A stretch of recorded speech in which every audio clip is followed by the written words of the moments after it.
Olá, boa tarde, seja muito bem-vindo. Mais uma vez é muito bom estar em sua companhia. Nós estamos ao vivo, agora são 13 horas e 20 minutos pelo horário de Brasília. Eu sou o Kleber Werneck e a partir de agora você confere comigo as notícias do Brasil e do mundo nesta edição de sábado. Sábado, aliás, que é dia das crianças e uma data boa para o comércio. A expectativa é que essa comemoração, movimente aí mais de 9 bilhões de reais em compras de presentes. Vamos ver mais informações com o repórter Pedro Veraldi. Aqui na 25 de março, mais de 500 mil pessoas passam pelo maior centro popular de comércio na cidade de São Paulo. E o Dia das Crianças não é diferente. A data deve movimentar mais de 9 bilhões de reais em todo o país. A CNC, que é a Confederação Nacional do Comércio de Bens, Serviços e Turismo, projetou um aumento de 2,6% em relação ao mesmo período do ano passado. As expectativas são altas para os setores de vestuário, calçados, eletrônicos e brinquedos, os principais desejos das crianças. São Paulo lidera as vendas, seguido de Minas Gerais e do Rio de Janeiro. E o maior crescimento percentual em relação ao ano de 2022 é do Paraná. Pedro Veraldi, diretamente da Ladeira Porto Geral, para os estúdios da Hit TV.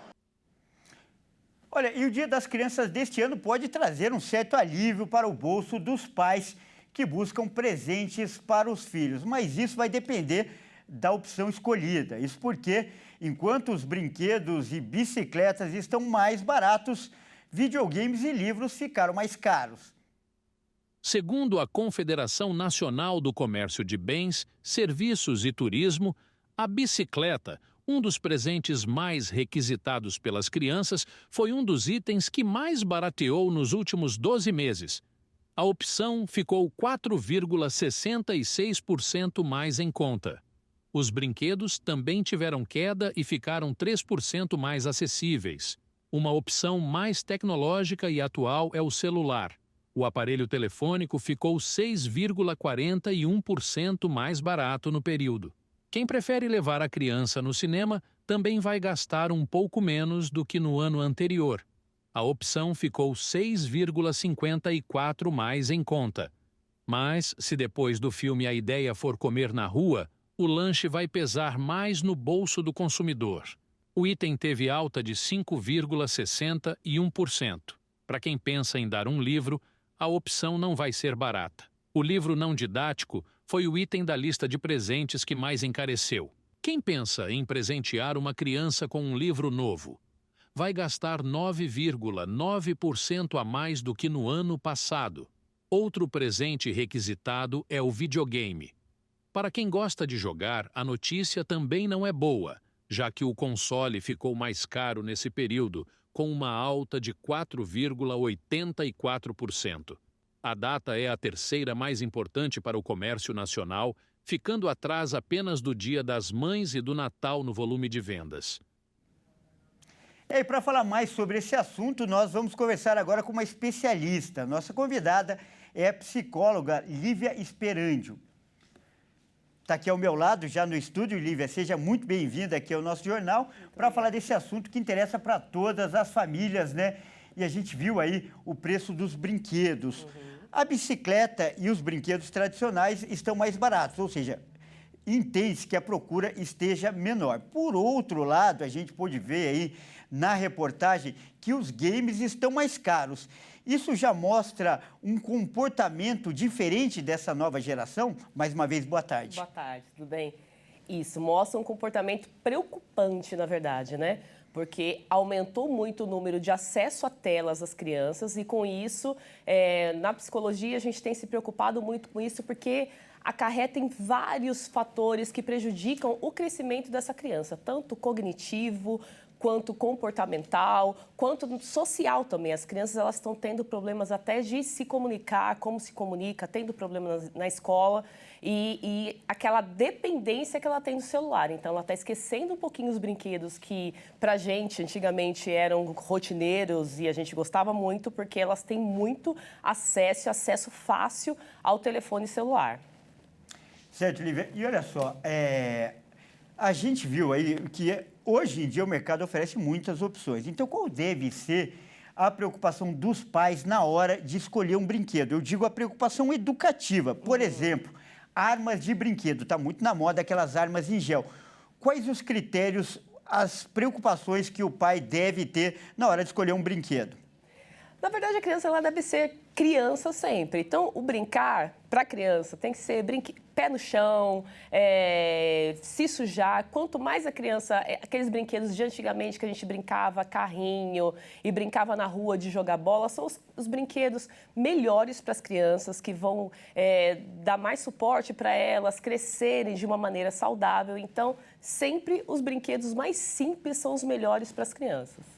Correto. Você citou bem também esse crescimento do uso de tela. O país, então, nosso país, o Brasil, é um dos países onde as crianças têm mais acesso a computador e celular no mundo. A estimativa aqui, segundo o estudo, é que 90% das crianças tenham acesso a algum celular ou a um computador. Então, brinquedos, como você disse, que combatam o sedentarismo são muito importantes, né, Lívia? Exatamente, exatamente. Então, isso vai acarretar, o uso excessivo de tela, ele acarreta não só num prejuízo social, porque a criança ela não socializa, a criança ela vai ter problema cognitivo, a criança ela vai ter problemas comportamentais, mas também ela vai afetar no físico da criança, porque tem muitas crianças com problema nas vistas, crianças com problema nas costas, já desde pequenininha, por causa do uso excessivo do celular. Então, os pais, eles têm que guardar esse momento de brincar com a criança. É muito importante deixar as telinhas de lado.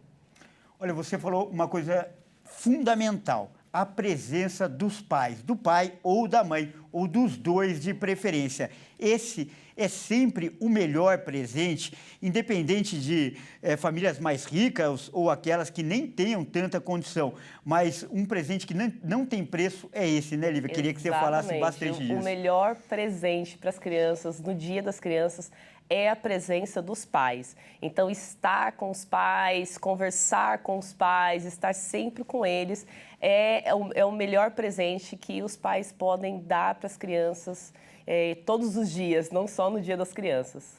Correto. E pela sua experiência aí, nos seus atendimentos recentes aí, qual que você tem diagnosticado que é o grande problema nessa relação pai-filho? Eu acho que é uma data oportuna para a gente levantar essas questões e que você até deixa como alerta, né, para as pessoas que nos assistem, de repente, nessa vida moderna, corrida, por mais que amem os filhos e muitas vezes acabam não percebendo. Então, eu queria aproveitar a sua participação de uma especialista como você para levar esse alerta para as pessoas.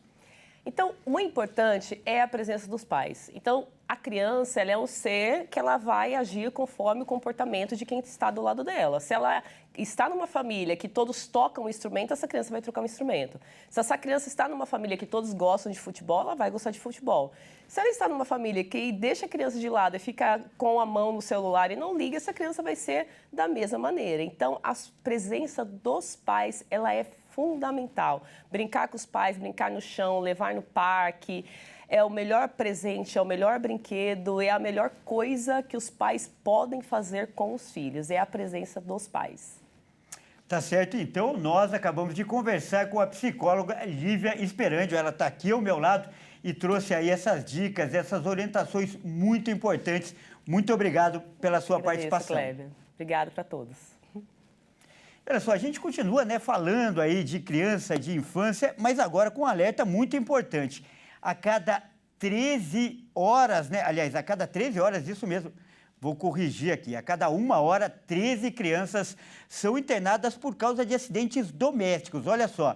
E a maioria dos casos poderia ter sido evitada. No conforto de casa, pode morar o perigo. Um levantamento do Ministério da Saúde revelou que o local em que as crianças correm mais risco de acidentes é em casa.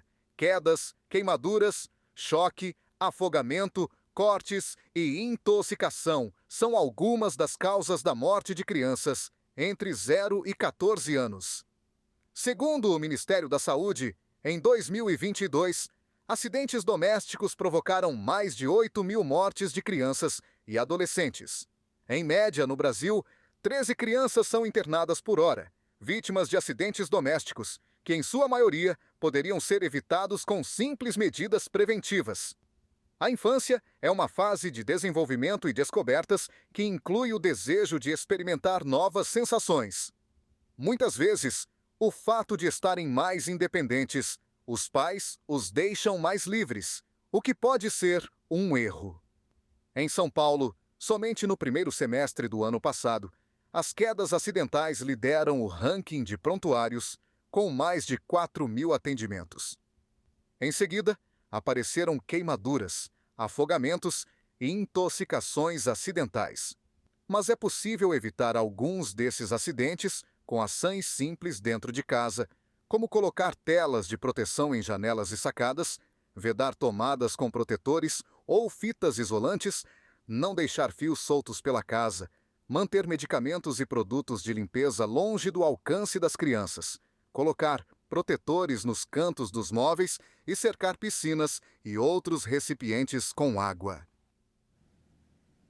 Olha, para falar mais sobre esse assunto também muito importante, nós vamos conversar agora com uma outra especialista. A nossa convidada é a Érica Tonelli, ela que é especialista em entornos seguros e protetores.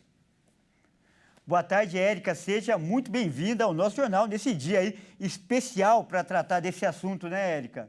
Agradeço o convite, tanto eu quanto a Aldeias Infantis SOS. Legal, vamos prestar esse serviço, então, para as famílias que nos assistem. Então, eu começo perguntando quais são os tipos de acidentes, né, mais comuns que envolvem crianças. Bom, os acidentes que levam à internação são queda, afogamento, queimadura e sufocação e engasgo. Correto. Então, ajudando aí, né, a orientar os pais, quando um pai ou uma mãe se deparar com essas situações, desses acidentes domésticos, quais as primeiras medidas que ele devem tomar? Claro, dependendo da natureza de cada acidente, você aí disse uma lista longa aí, mas eu peço então que você dê alguns exemplos na prática, até para ajudar os pais com relação aos primeiros socorros. Bom, as quedas vai depender muito, né, do tipo do que vai acontecer, mas aquela velha regra de não colocar para dormir vale, né? É muito importante que a gente tenha o telefone do serviço de saúde mais próximo para atendimento, então saber do SAMU, que é 192, e também saber de qual o serviço tem mais próximo da minha casa, porque tempo é vida, o tempo é o que vai fazer grande diferença no atendimento. Em geral, o que a gente pode fazer são pequenas coisas, mas a gente precisa da equipe de saúde mesmo atendendo.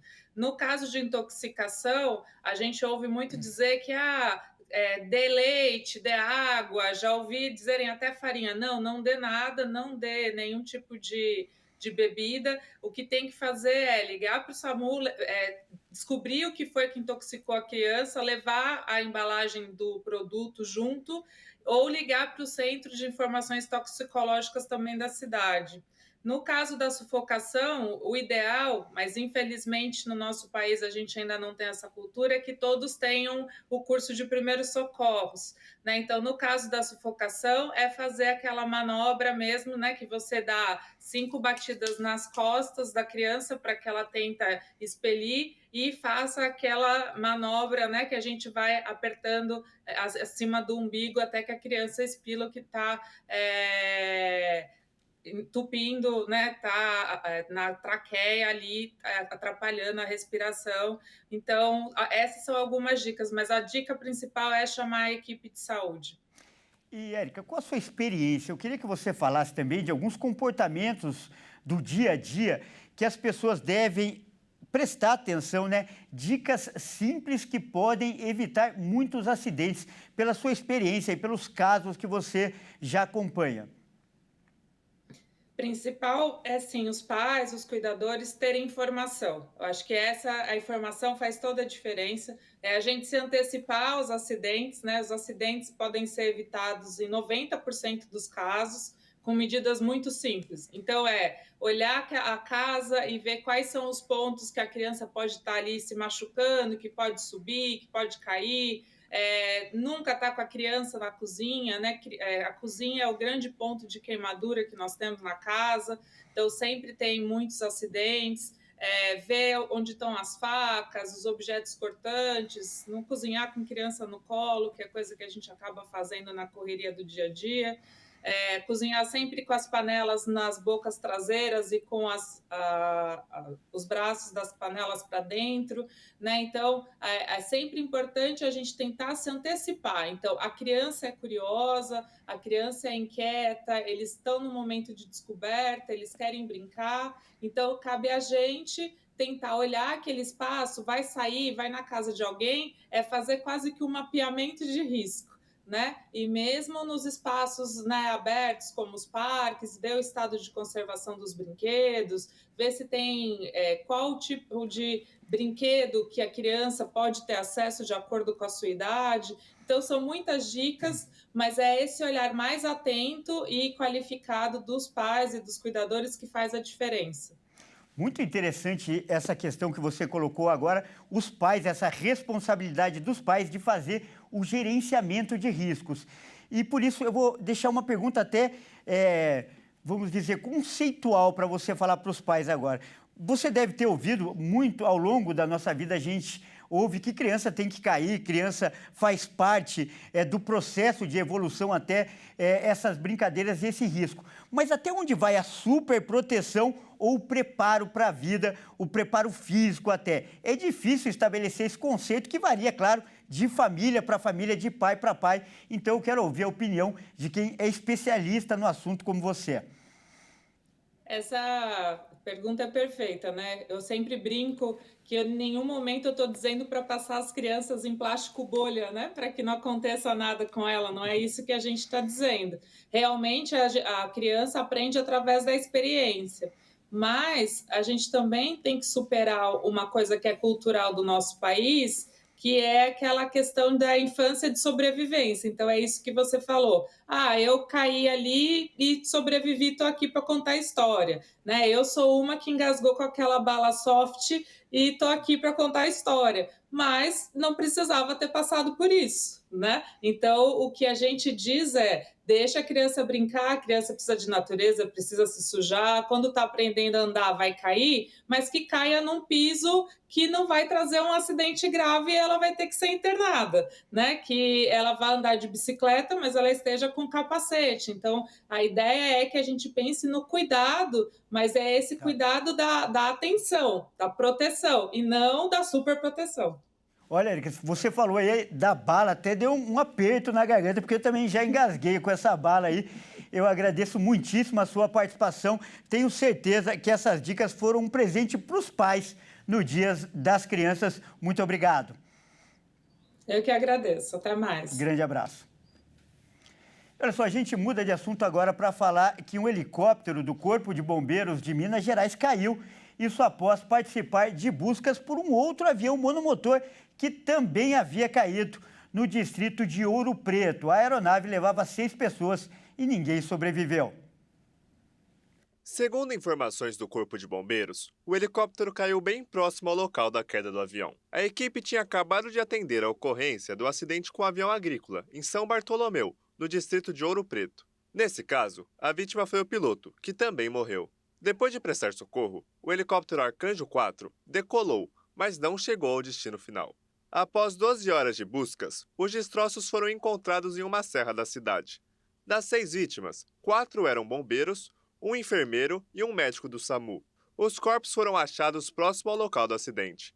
Pelas redes sociais, o governador do estado, Romeu Zema, se solidarizou com as vítimas e com a corporação. E mais uma notícia triste. O humorista Ari Toledo, nome popular da comédia do rádio e da TV do Brasil, morreu hoje, aos 87 anos, em São Paulo. Ele estava internado no Hospital Sírio-Libanês, no centro da capital paulista. O velório de Ari Toledo está marcado para acontecer a partir das 7 da noite deste sábado, no Ocel Memorial, em São Caetano do Sul, na Grande São Paulo. O humorista é dono de 65 mil piadas e anedotas registradas. E olha só, a Polícia Federal vai investigar o caso de infecção por HIV em 6 pacientes transplantados no Rio de Janeiro. O Ministério da Saúde determinou a interdição da clínica. Vamos ver. O caso das contaminações. por HIV. Em 6 transplantados, já está sendo investigado pela Polícia Civil, pelo Ministério Público do Rio de Janeiro e pela Agência Nacional de Vigilância Sanitária. Os pacientes estavam na fila do transplante da Secretaria Estadual de Saúde do Rio de Janeiro. Os órgãos infectados pelo HIV partiram de 2 doadores. O laboratório PCS Lab Salem, responsável pelo exame de sangue dos pacientes e dos doadores, é do primo do ex-secretário de Saúde, Luiz Antônio Teixeira Júnior, conhecido como o Dr. Luizinho, que agora é deputado federal e líder do PP na Câmara dos Deputados do Rio. O dono do laboratório, Matheus Salles Teixeira Bandoli Vieira, não possui formação acadêmica na área da saúde. Ele é formado em Engenharia de Controle e Automação pela Universidade Federal do Rio de Janeiro e fez mestrado em Engenharia Elétrica. A empresa atuava com o governo a partir de uma licitação de mais de 11 milhões de reais e tinha outros 2 contratos de prestação que não passaram pelo trâmite. Os 3 contratos, assinados no ano passado, somam mais de 17 milhões e meio de reais. Além dos transplantes, o laboratório envolvido em casos de infecção por HIV atendia outras 10 unidades de saúde no estado, prestando serviços de análises clínicas e patológicas, com exames de sangue e de identificação de doenças. A média mensal de exames laboratoriais realizados por todas as unidades da rede é de cerca de 70 mil análises. A gente muda de assunto mais uma vez agora para falar do forte temporal que atingiu São Paulo. Segundo a Defesa Civil do Estado, pelo menos 7 pessoas morreram e muitos estragos foram registrados. O temporal com chuva e muito vento assustou moradores da capital e cidades da Grande São Paulo no começo da noite desta sexta-feira. O Centro de Gerenciamento de Emergências Climáticas da Prefeitura colocou São Paulo em estado de atenção para alagamentos em todas as regiões das 7h30 da noite às 9 horas. Uma pessoa morreu após a queda de uma árvore no Campo Limpo, na zona sul da cidade de São Paulo, de acordo com a Defesa Civil Estadual. Também houve o registro de 2 pessoas socorridas em estado grave após a queda de um muro em Cotia, na Grande São Paulo. Com as fortes chuvas e rajadas de vento de até 87 km por hora que atingiram a área de concessão, trechos inteiros da rede elétrica foram danificados. As regiões oeste e sul da capital foram as mais atingidas. Diversos bairros ficaram sem energia elétrica. Fortes ventos arrastaram estruturas metálicas de um shopping na zona sul da capital e atingiram carro em estacionamento. Ninguém ficou ferido. Voos foram cancelados e trens tiveram a circulação prejudicada na capital e região metropolitana. Em Taboão da Serra, foram registradas a queda de 30 árvores em vias públicas, além de uma antena de rede de celular e tapumes de obras. Também foram afetados pela falta de energia os municípios de Carapicuíba, Taboão da Serra, Cotia, Osasco e Barueri. No interior do estado, 3 pessoas morreram depois de um muro cair no bairro Parque Paulista, em Bauru. Imagens de uma câmera de segurança mostram o momento em que as vítimas tentavam se proteger da chuva ao lado do muro e, em seguida, a estrutura começou a desmoronar sobre eles. Segundo a Defesa Civil, as vítimas são uma mulher, um homem e uma criança de apenas 6 anos, além de um cachorro, que também foi atingido e morreu. E a Defesa Civil também informou que mais 3 pessoas morreram na Grande São Paulo por causa das fortes chuvas, 2 em Cotia e uma em Diadema. E para falar mais sobre o clima, nós também vamos conversar com um especialista. O nosso convidado é o Lanzo Erques Júnior, ele que é meteorologista. Boa tarde, Lanzo Erques. Seja muito bem-vindo ao nosso jornal. Boa tarde, Cleber. Obrigado pelo convite. Vamos falar aí um pouco desse cenário de ontem, né? Pois é, que interessa e afeta a vida de todo mundo, não é? E as chuvas vão continuar? Essa é a primeira pergunta que eu acho que todo mundo está fazendo. Nesse fim de semana e até nessa outra semana aí que está começando, qual que é a previsão para os próximos dias, por favor? Curiosamente, eu começo a falar com vocês agora, tem 1 minuto, acabou de começar de chover aqui em Uberlândia, onde eu estou. E para essa próxima semana, tem sim bastante chuva esperada aí, Kleber. Não tanto em São Paulo, é verdade, Mas em áreas, pensando em assim, questão de áreas produtoras, desde Rondônia, Mato Grosso, Goiás, tem bastante frequência de chuva para essa semana, especialmente a partir da terça-feira. As chuvas ganham bem mais frequência e volumes. Então vamos considerar desde Rondônia, chegando até aqui na região sudeste. São Paulo volta a chover um pouco mais ali a partir da quinta, sexta-feira e volta a ter chuva forte. Correto. E quais vão ser as características dessa chuva? Além de saber se vai chover, é importante saber qual vai ser o poder dessa chuva, né? Serão temporais, chuvas fortes como essas que a gente acabou de ver aí na reportagem e principalmente, né, para pessoas que moram em áreas de risco. Então eu queria que você já fizesse esse alerta, é claro, se for o caso.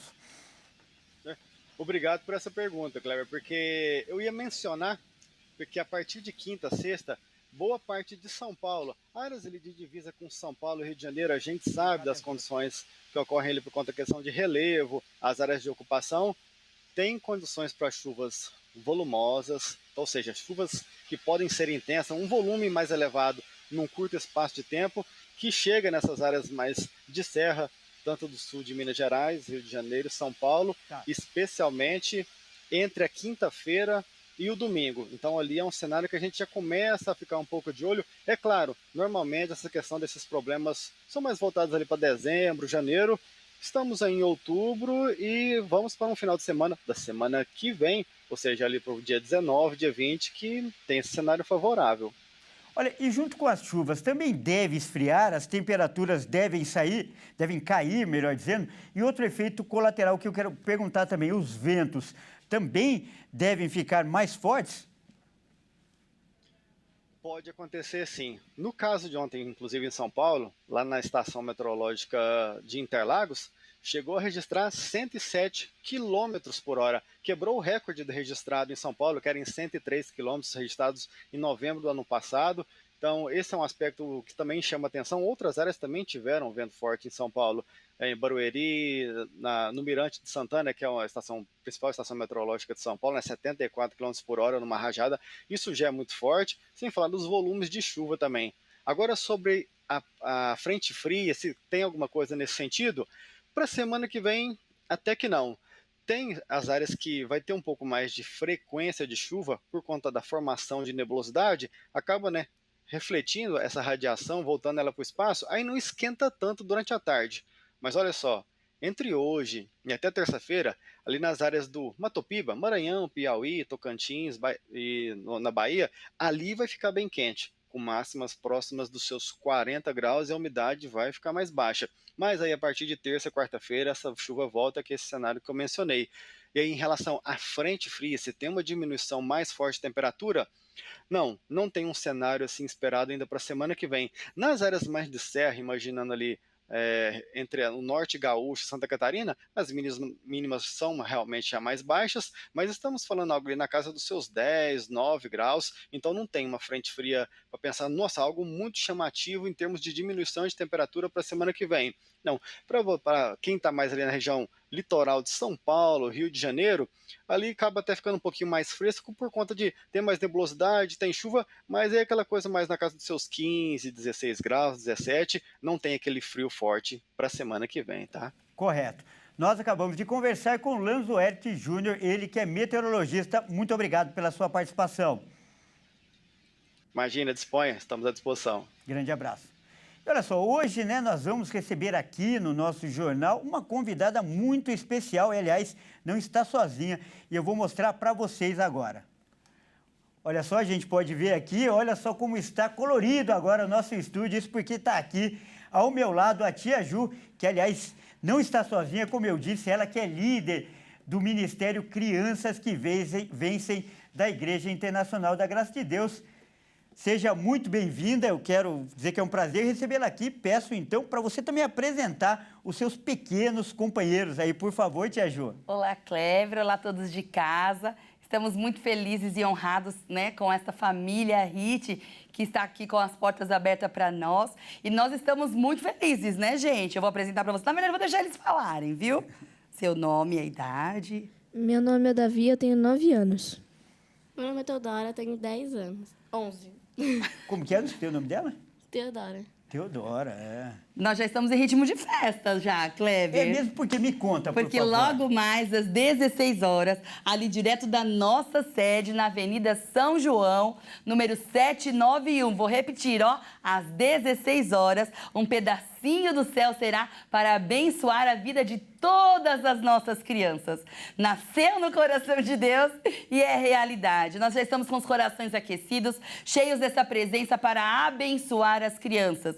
Que, na verdade, a gente entende que esta bênção de hoje vai frutificar por toda a vida de cada uma delas. O nosso tema este ano é frutos da graça, porque todos eles recebem a semente desde pequenininhos e já estão sendo aí os frutos dessa graça de Deus sobre nós, Kleber. Que legal. E olha só, agora eu quero aproveitar e perguntar para o Davi e para a Teodora se eles já ganharam o presente hoje. Hoje é dia das crianças. Eles já ganharam o presente hoje? Sim, ganhei. E o que você ganhou de presente? Ganhei uma revista e algumas outras coisas. E a Teodora? Também ganhei uma revista, ganhei o brinde, né, da festa, ganhei outros brinquedos. Mas eu vou dizer que o melhor presente vai vir hoje à tarde, né, Tia Ju? Um presente, aliás, que vai ficar para sempre. Fala pra gente. Isso mesmo. Nós entendemos que Deus vai alcançar o coração e a vida de cada criança e de cada família. Ainda dá tempo. Chama todo mundo e vem estar com a gente na Avenida São João, no número 791. Alguns minutinhos após o culto, mas aproveita e já vem correndo para cá, porque assim dá tempo de você receber a bênção de Deus nos cultos e também participar com a gente pela celebração, a celebração pela vida das crianças, né, Kleber? Tá certo, Tia Ju. E para quem não conhece, Tia Ju, é importante falar para as pessoas que estão em casa, para os pais e também para as crianças que não sabem como é que é. Mas levar a palavra de Deus para as crianças não é uma coisa chata, afinal isso é feito do jeito delas, ou seja, de um jeito infantil, com brincadeira, com jogos. Conta pra gente aí. Isso mesmo, nossos momentos ali no culto infantil. O nosso departamento não é mais um depósito de crianças, para as crianças não atrapalharem os cultos, não. Nós temos propósitos, somos intencionais, eles aprendem a ler a Bíblia, a fazer as próprias orações, aprendem que andam na companhia de Deus por onde quer que eles caminharem. Então, Deus os acompanha onde eles estiverem. Aprende a respeitar papai e mamãe, aprende também a ter mais paciência com os amigos, né, gente? Contam até 10 se o amigo aprontar, né, Theo?